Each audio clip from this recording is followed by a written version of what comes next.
Now that a lot of the free agency dust has settled, I figured it'd be a good time to talk about the Cincinnati Bengals and just how close they are to a return to the Super Bowl. Perfect.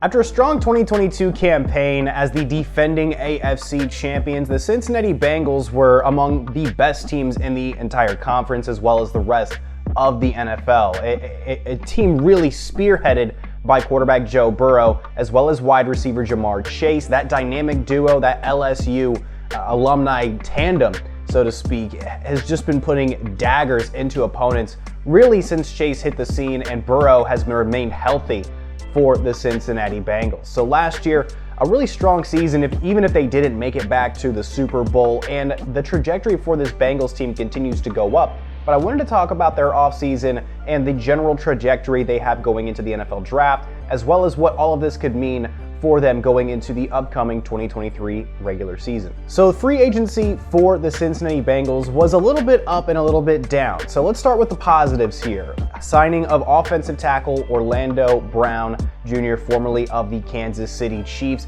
a splash move for one of the biggest names in free agency, a 4-year deal worth over $60 million to solidify that anchor on Joe Burrow's blind side. There were some times last year where Orlando Brown was dealing with a little bit of issues as far as pass protection for Patrick Mahomes, but the Super Bowl champion offensive tackle cashed in and now has an opportunity to bring another generational quarterback to a Super Bowl. I think Brown is going to be a great addition for this team that just has been looking for that anchor on the left side. Jonah Williams unfortunately just hasn't really worked out for them. May find himself on the right side if he's not traded of the offensive line as Lael Collins tries to find himself healthy going into this upcoming season. But Orlando Brown, a really strong move for an offense that obviously in the last couple of seasons has been criticized heavily for its lack of pass protection for its quarterback. I love this move to protect Joe Burrow and give, a guy who can just destroy opposing defenses even more time in the pocket. The longer he can stand in there, the more dangerous he can be. I love this move wholeheartedly. But let's talk about some of the losses they also had, losing both of their starting safeties, Von Bell as well as Jesse Bates, most notably in free agency. Now, Bell going to the Carolina Panthers is nothing super crazy as far as money-wise, but Jesse Bates going to the Atlanta Falcons on a very wealthy deal to a team that is on the up and up and trying to progress and make themselves better. For Jesse Bates, I mean, this is a huge career move where he gets to, to flourish in a team, an organization that's willing to pay him everything that he feels that he's deserved. But for the Cincinnati Bengals, that secondary now has a lack of experience. Now, that's not to take away from Hill as well as their other free agent signing, Scott, but the experience of those two for a secondary that really was dealing with its struggles through over the last couple of seasons. Those were easily the two of the better playmakers in that secondary. They're going to be missed. They really are. Jesse Bates was one of the better and more slept on safeties in the entire NFL, one of the more slept on players in the entire NFL. And for Nick Scott to have to come in and try to replicate that kind of performance after only being a starter for one season in his time in the NFL, as well as Dax Hill, going into his second season, only had 2 starts last year for the Bengals.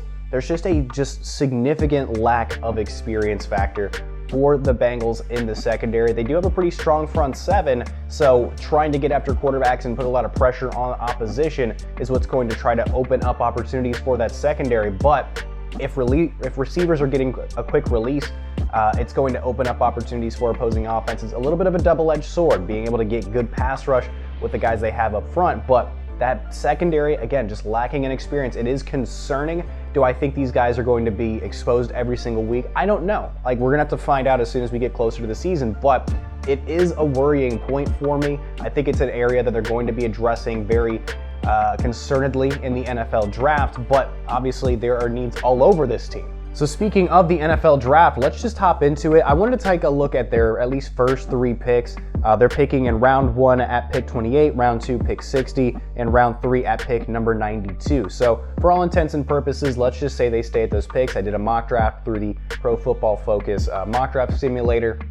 It's a tool I use pretty often. Now, this far back into the first round, who knows the talent that's going to be available. So, I mean, this is just a general rough idea of some of the guys that could be available there. I mean, O'Cyrus Torrence from Florida could very well be there, but I'm in this particular draft that I did wasn't. So, of the options that were available to me, I still think that they go guard. I think in round 1, solidifying the offensive line at pick number 28 and going to get Steve Avila from TCU, a real anchor point on the inside who transitioned from center to guard and was really pivotal for TCU last year in their national championship run. One of the biggest surprises, obviously, in college football, but Avila on the inside is going to be a really good presence to play off of Karras and on the opposite side of Alex Kappa, and to play right next to, of course, Orlando Brown. Now, he's going to be the most targeted guy on that offensive line for sure. There's going to be packages specifically to try to exploit rookie tendencies, but you're just still making a general improvement. The offensive line, again, for the last couple of seasons has been a huge